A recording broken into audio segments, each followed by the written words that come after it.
திருவாரூரில் கடந்த 3 நாட்களாக பெய்த கனமழையால் நீடாமங்கலம் சுற்றுவட்டாரத்தில் 1000 ஏக்கரிலான நெற்பயிர்கள் நீரில் மூழ்கியிருக்கின்றன. இது பற்றிய தகவல்களை தருவதற்காக செய்தியாளர் சசிகுமார் இணைக்கிறார். சசிகுமார், கனமழை காரணமாக அந்த பகுதி விவசாயிகள் எந்த அளவுக்கு பாதிக்கப்பட்டிருக்காங்க? களச்சூழல் என்ன? குறிப்பாக வங்கக்கடலில் நிலை வந்த ஆழ்ந்த காற்றழுத்த தாழ்வு மண்டலம் காரணமாக திருவாரூர் மாவட்டத்தில் இன்று காலை 6 மணி வரையிலான கடந்த 24 மணி நேரத்தில் மிக அதிக அளவாக நீடாமங்கலம் பகுதியில் 15 சென்டிமீட்டர் மழை பதிவாகி இருக்கிறது.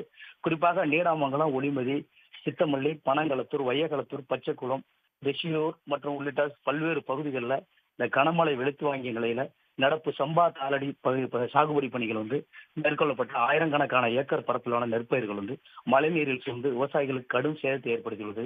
இத்தகைய பாதிப்புக்கு முக்கிய காரணமாக இருக்கிறது நீடாமங்கலம் பகுதியில் உள்ள இந்த ஆறுகளை ஒட்டி இருக்கக்கூடிய வடிகால் வாய்க்கால்களை பல ஆண்டுகளாக தூர்வாரப்படாத நிலையில் வயல்வெளிகள் தேங்கிய மழைநீர் வடியாமல் இருந்து ஒருதால் பயிர்கள் அழுகும் நிலை ஏற்பட்டுள்ளதாக இந்த விவசாயிகள் குற்றச்சாட்டி வராங்க. குறிப்பாக இந்த பகுதியில் தொடர்ந்து சம்பா தாளடி நெற்பயிர்கள் மழைநீரில் மூழ்கி ஒரு சேதமடைந்து இருக்கிறது.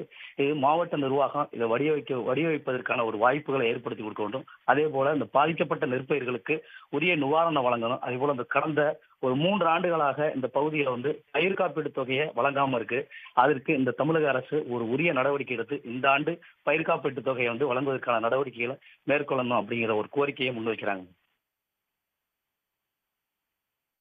தங்களுடைய விவரங்களுக்கு நன்றி சசிகுமார். உடனுக்குடன் செய்திகளை தெரிந்து கொள்ள சன் நியூஸ் பெல் ஐகானை கிளிக் பண்ணுங்க.